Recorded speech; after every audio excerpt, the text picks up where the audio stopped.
Hey, sorry about how weird everything looks.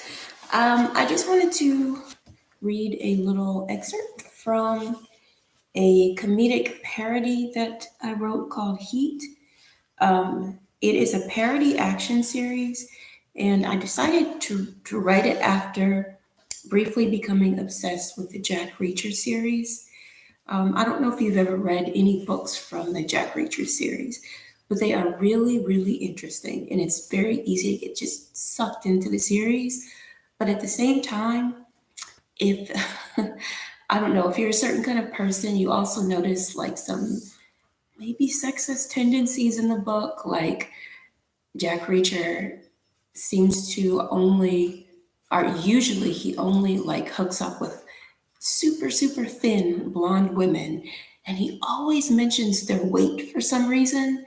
And they're always like 80 to 90 pounds, which is ridiculous. And also super tall. Because like no women are shaped like that, except for maybe, you know, a few supermodels, but not even supermodels are usually shaped the way he describes them. And also Jack Reacher, like hardly ever makes a mistake. He's perfect. He's handsome. So I was like, why don't I just make a sort of like a parody on the series, except my character is not as smart as Jack Reacher. He just thinks he is. His name is Pete Strong. So anyway, I'll just read like part of chapter one. Pete Strong spotted the brunette as soon as she walked into the bar.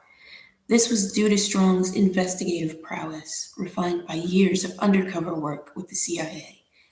Some might say this was also because she was the only other customer in the joint, and that even a self possessed narcoleptic cat with no sense of sight or smell would have noticed her entrance. The woman stood in the doorway for a moment too long. Strong figured she was letting her eyes adjust to the bar's dim lighting after withstanding the near blinding whiteness of Louisiana's afternoon sun. It was 2 p.m. in Baton Rouge, the hottest hour of the day in one of the hottest regions of the South, a time of day when Strong typically found solace in the shadows of the often vacant bar. Over the past 4 months, the bartender, a middle aged black man called Lewis, had come to know Strong by name, greeting him with a quiet, "And how are we doing today, Mr. Bond?" every afternoon at exactly 12:30 on the dot.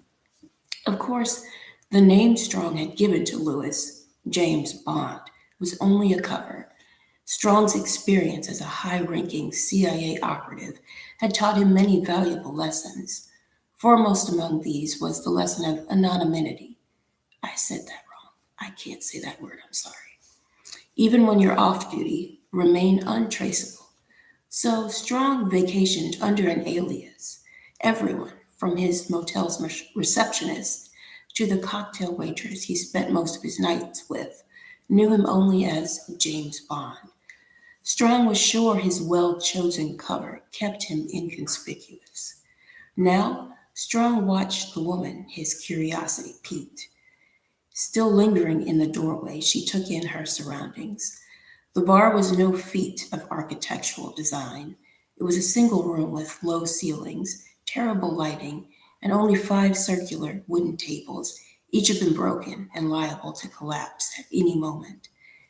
In the far right corner of the small room was a hefty portable fan, whirring loudly. It nearly drowned out the rhythm and blues music humming from some unseen radio behind the bar. The bar was on the other side of the room. It was where Lewis stood behind a tiny counter, his background consisting of a few cheap bottles of liquor and his foreground containing a cash register that appeared to be from the 80s. It sat atop a counter that housed 2 empty bar stools.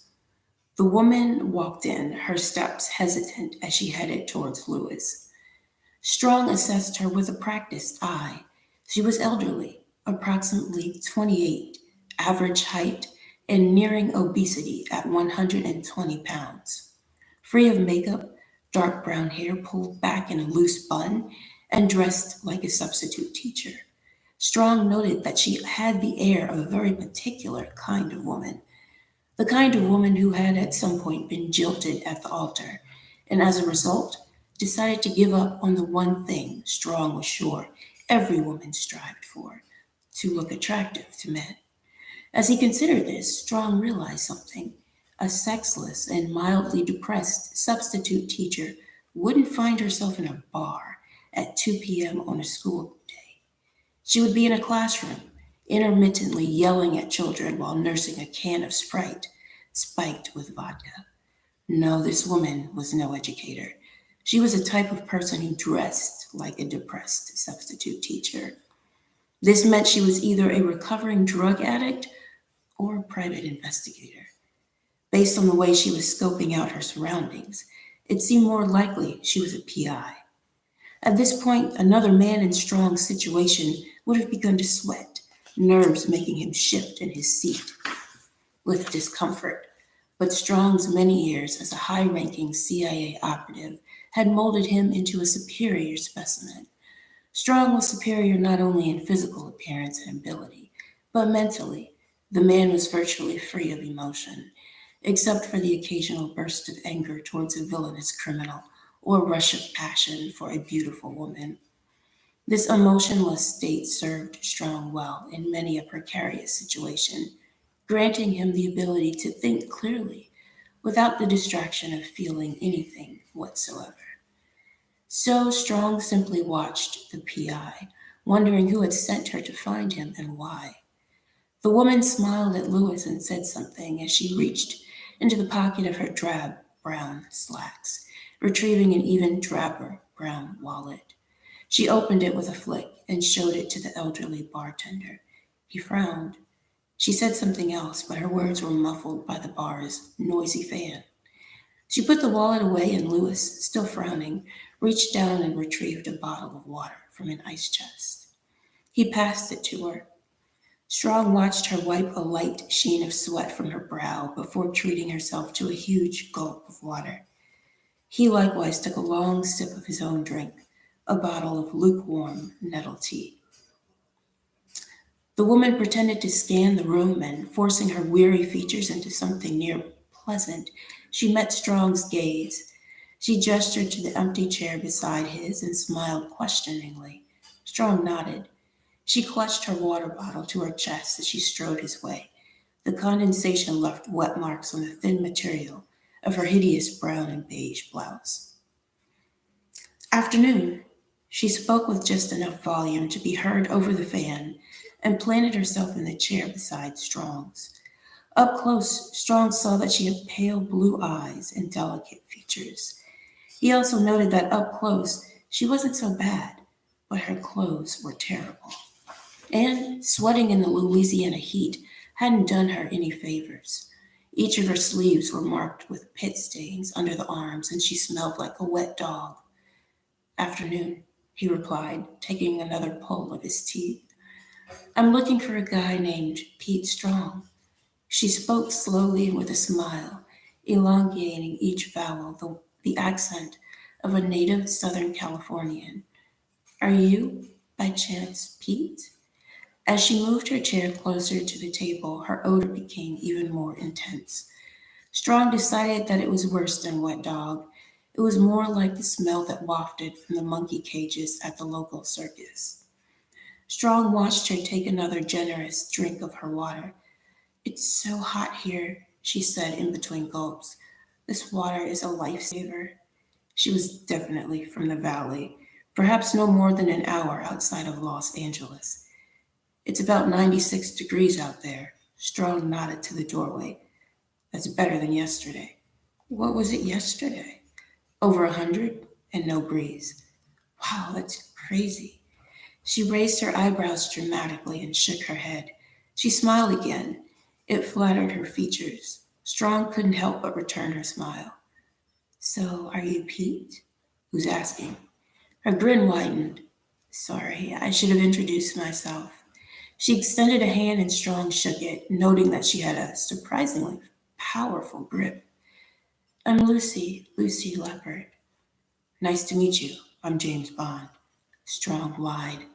Lucy blinked back at him, her smile vanishing, and then all at once she began to laugh. You're a funny guy, she said. Strong grinned, noting that she was even prettier when she laughed, though he now wondered about her sanity. What rational woman would burst into manic laughter when a man simply introduced himself? Then again, female behavior was often mystifying.